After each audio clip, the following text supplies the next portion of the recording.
ከራስሽ ከላብሽ ነው ያስገባሽው። አንድ ሁለተኛ ስሙ የልጆችሽ ነው። ስሙ የልጆቼ ነው። ቁጥሩ ብቻ ነው የነጃት። እሱ ብቻ ነው። እሺ ማስረጃ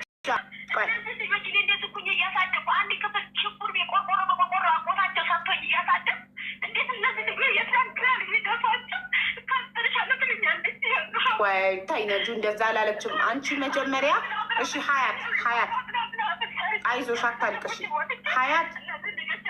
ሀያት ችግር የለውም። ከጓደኝነት እኮ ቤት አይበልጥም። ነገ ጥለነው የምንሄደው ቤት። አዳምጪኝ ሀያት።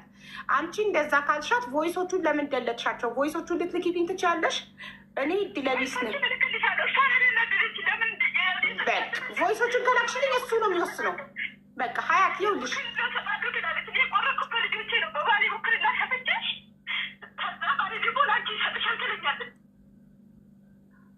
ለባሌ ውክልና ሰጥቼ ባሌ ላንቺ ይሰጥሻል።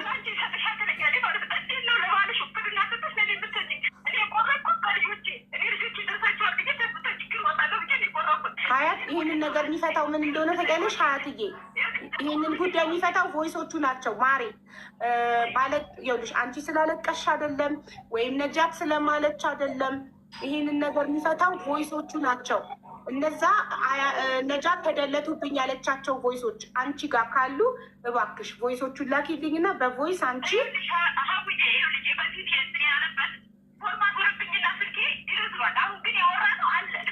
የአሁኑ ምን ያደርጋል? መጀመሪያ ትኬቱን ቁረጪልኝ ስትያት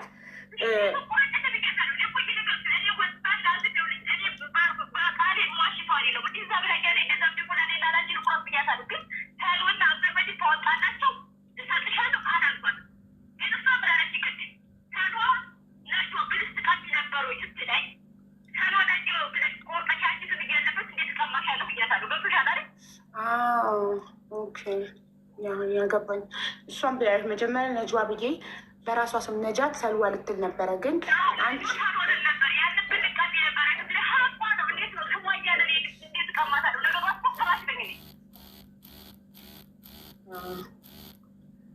ገንዘቡ ዋናው ገንዘቡ የማን ነው ነው? ዋናው ገንዘቡን ያስገባው ማን ነው ነው?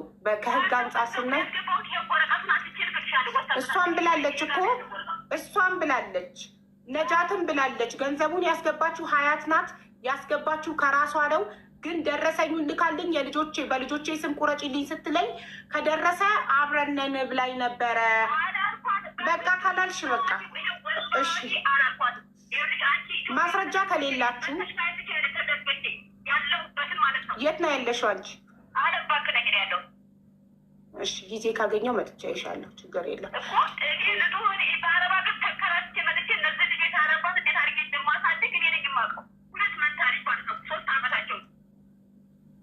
ግን ፈጣሪ ሁለታችሁ መሀል ሁለታችሁም ቮይሱ ተደለተብኝ ካላችሁ ማስረጃ ስለሌላችሁ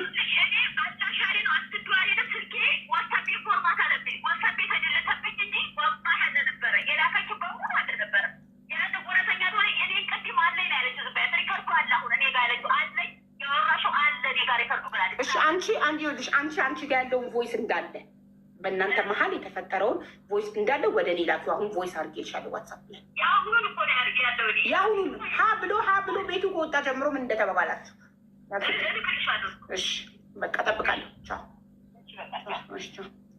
ነጃት። ከአንቺ ደግሞ የምፈልገው ዋትሳፕሽን ስክሪን ሪከርድ ደልታለቻችሁ። 10% ዲሊት መሴጅ ይላል። እውነት ከደለተች ፎርማት ከተደረገ 10% ዲሊት መሴጅ አይደለም የሚለው። ስልኳ ፎርማት ከሆነባት ዝም ብሎ ነው የሚጠፋው። አውቃለሁ። ግን አንቺ ደለተች ስለሆነ ያልሽው ደለተች ያልሽው የትናንትናውን እሺ አካፍልሻለሁ ብላ ሀሳቧን የቀየረችው አይደለም። የመጀመሪያውን ደለተችብኝ ያልሽውን ቀን ያሳያል። ቀኑን ማየት ስለምፈልግ ከዛ ትኬቱ የተቆረጠበትን ቀን አየዋለሁ። ከዛ ማን እየዋሸ እንደሆነ ማወቅ ይቻላል። ስክሪን ሪከርድ አድርጊ። አሁን እኮ እሺ አደርገዋለሁ። እዚህ ጋር ያለች እኮ ምንም ነገር እንካፈላለን ምን እንላለን ምን የሚለው ነገር እኮ ምንም ነገር ያወራነው ነገር የለም። ወላሂ እሷም ቢሆን እኔ ታዲያ ካልተባባላችሁ እንካፈላለን ምናምን ጉድበል ጎንደር አለ ያገሬ ሰው። እንግዲህ ዘንድሮ የማንሰማው ነገር የለም። ቲክቶክ የማያሰማን ነገር የለም። ላይክ፣ ሼር፣ ሰብስክራይብ እያደረጋችሁ ቪዲዮን እስከ መጨረሻ ድረስ አዳምጡት። አሰላሙ አሌይኩም ወራህመቱላህ ወበረካቱ። ውድና የተከበራችሁ የተወደዳችሁ ውድ ቻናሌ ቤተሰቦች እንዴት ናችሁ? ደህና ናችሁ ወይ? ሰላም ናችሁ? እኔ ጋር ሁሉ ሰላም፣ ሁሉ መልካም ነው። እናንተም ጋር ሰላም እንደሚሆን ሙሉ ተስፋ አለኝ። ለቤት አዲስ የሆናችሁ ሰብስክራይብ አድርጉ። ዛሬ በሀቢባ ቤት መጥተው ምንድን ነው እጣ ወይም ደግሞ ቁማር የሚጫወቱ ሰዎች አንዳንድ ነገር ነው የመጣሁት። በሌላ እምነት ይፈቀድ አይፈቀድ አላቅም።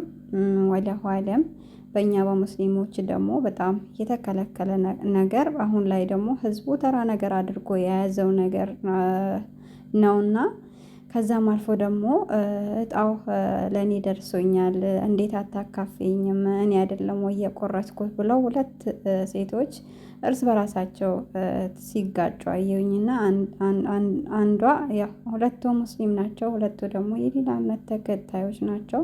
ቁማር ቤተኛው ቦታ ይፈቀዳል ብዬ አላስብም። ሀቂቀተን እናንተ ሀራምን ነገር እንዴት ደፍራችሁ እንደምትገቡ በጣም ይገርመኛል። ሀቂቀተን ማለት ነው። ባይወጣላችሁ ገንዘባችሁ ይጠይቃችኋል። ቢወጣላችሁ ራሱ ያ ገንዘብ ራሱ ሲመጣ ይሄን ያክልም በሽታ ይዞ ነው የሚመጣውና ሀቂቀተን በጣም ያሳዝናል። ሙስሊም ሆናችሁ እንደዚህ አይነት ስራ የምትሰሩ መጀመሪያ እያወቃችሁ ነው። በነገራችን ላይ መጀመሪያ ጠይቁልን። እያወቃችሁ ነው የምትሰሩትና አላህ ሂዳያ ይስጠን ለሁላችንም።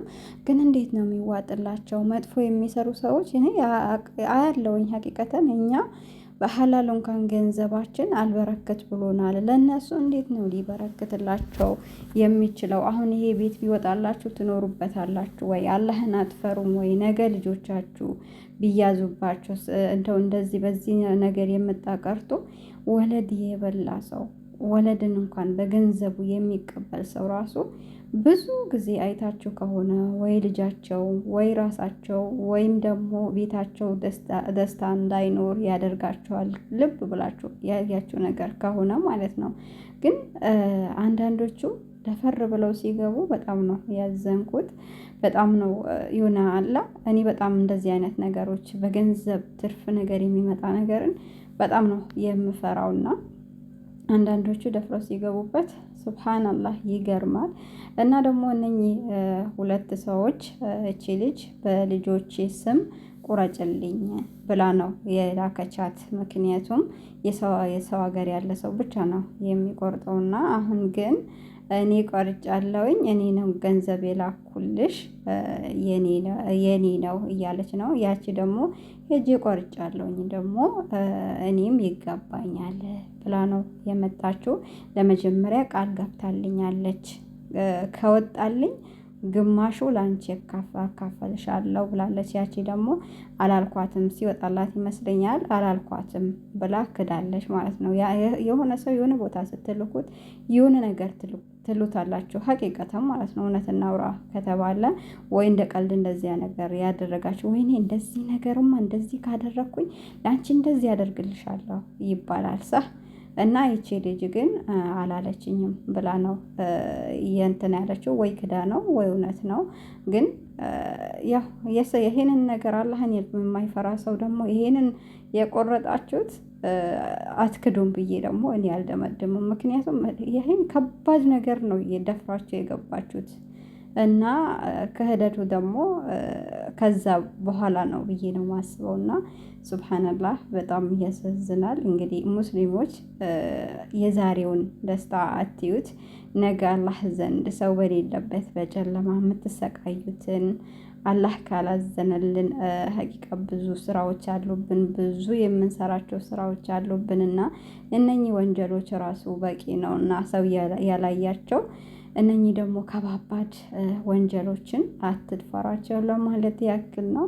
ያው እኔም ንጹህ ሰው ሆኜ አይደለም፣ ግን እንደዚህ አይነት ነገሮች ደግሞ አልደርስባቸውም። እኔ ያለሁበትን ቤት እንኳን ሽንት ቤት ሳጥብ ሀቂቀተን የሰዎቹ የሆነ ትንሽ ከተቀመጥኩኝ የሰዎቹ ሀቅ ነው ብዬ የምፈራ ሰው ነኝና አላህን ከሚፈሩት ባሪያዎች ያድርገን። እኛ ብዙ ወንጀል አለብን። ሀቂቀተን ብዙ ነገር እንሰራለን። በአይናችን በምናየው እንቀጣለን። በእግራችን በተራመድንበት እና አላህ ካላዘነልን ውጭ በአሁኑ ሰዓት በተለይ ሶሻል ሚዲያ የሚመጡ ነገሮችን በጣም ከባድ ናቸው። ገንዘባችሁ ደግሞ የማዳም ቅመሞች ቁማር የምትጫወቱበትን ሰብስባችሁ የሆነ ቦታ ብታውሉት ጥሩ ነው ብዬ አስባለሁኝ።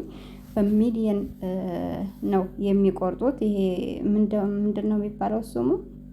አመት ሊሆነው ነው ይህን ቁማር ከጀመረ። ባያገኝበት ኖሮ በአንድ በሁለት ያቆም ነበር። አሁን ግን ለማዳም ቅመሞች ይጠቅማል ብለው ጀምረዋል። በማዳም ቅመሞች በሁሉም ነገር የዋህ መሆናችን ስለሚያውቁ አገር ያሉት እግራቸውን ሰቅለው እየበሉ የእኛን ገንዘብ ይበዘብዛሉ። ሀገር ስትገቢ አንቺ ጸጉሮሽ ወደ ላይ ቆመው ጨልሎ ቤተሰብ ርቆሽ የለፋሽበት የደከምሽበት ለወንድ ነው ወይ የሰጠሽው የታረግሽው ብሎ ሲያሰቃዩሽ አንቺ የዛኔ ሜዳው ላይ መውደቅሽ አይቀርምና ማንም ለሚበላው በሚሊየን ተቆርጦ ሁለት ሰው ለሚያገኘው ነገር ገንዘባችሁን ብሰበስቡ ጥሩ ነው ብዬ አስባለሁኝ።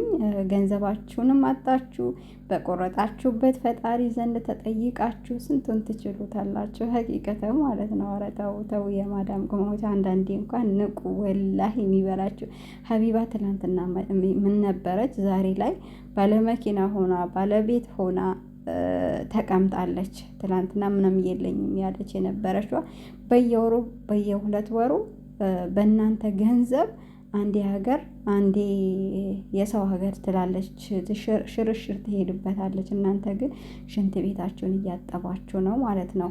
ማንም ሰው ለእናንተ ብሎ ሶሻል ሚዲያ ላይ የሚሰራ አንድም ሰው የለም ለራሱ ጥቅም ካልሆነ በስተቀር ማለት ነው።